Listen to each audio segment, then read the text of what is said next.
So first we discussed some history. Then we discussed changes to the characters and continuity. Then we talked about all the behind-the-scenes controversies. So what's left to discuss about DC Comics The New 52? Well, today, for the finale of our month-long retrospective, let's take a look at where DC is now and what the future holds. So we're 3 years into DC's massive relaunch, reboot, sales initiative, whatever the hell you want to call it, called The New 52. How has it held up? Well, okay. It's held up okay. Look, at the end of the day, for all the retcons and changes and editorial mandates and what have you, at the end of the day, the relaunch has just been meh.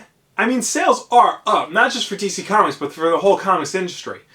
And while there's not the big blockbuster numbers they were when the New 52 started, they're certainly selling a lot better now than they were back in August of 2011 and previously. And the books they've been putting out have been hit and miss. For every great book like Batman or Wonder Woman, there's been a mediocre to bad book like Superboy or Red Hood and the Outlaws. I think part of the problem is that everybody, from comic fans to journalists to writers and artists, people within the industry, our expectations were really high for this relaunch. I mean, you'd think we'd be used to this stuff by now. A major line-wide shift after a major line-wide storyline that is really high in expectations but doesn't live up to the hype, that's mainstream superhero comics in a nutshell. At least normally after a line-wide shift, you can expect things to start reverting back to the way you're used to them.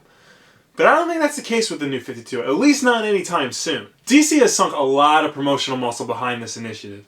I mean, you look at the toys, the promotional material in Target, the video game skins, and you can tell that this is sticking around for a while. My guess is if they are going to revert back to their old ways, they're going to wait until all the launch titles hit their 52nd issue. Maybe the original costumes will return?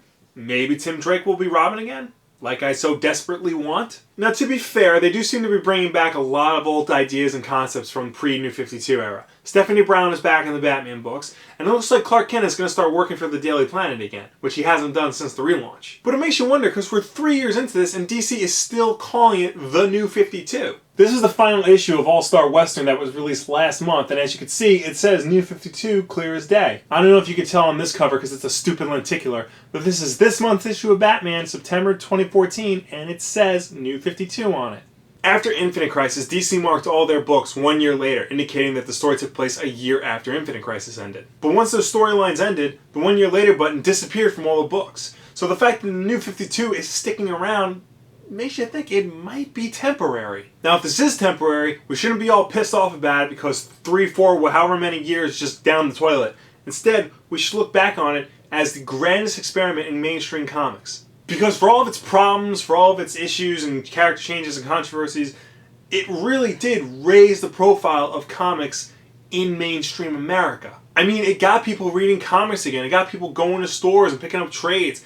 And it made digital comics a serious thing. And yes, there were a lot of titles that were bad, but there were also a lot of titles that were good, even great. In fact, some of them were some of the best work DC had put out in years. And because I know you're all wondering, here's some of what I think are the best. Batman by Scott Snyder and Greg Capullo, especially their first arc, The Court of Owls. I mean, it was haunting, it was action-packed, and went from grounded to bonkers without ever losing itself. Wonder Woman by Brian Azzarello and Cliff Chiang. Now, their run is actually ending pretty soon with issue 34, but man, for 34 issues, you got one of the most epic Wonder Woman stories DC has ever put out. And it's occasionally funny, which no one ever thinks about putting in a mainstream comic book anymore. It's a shame.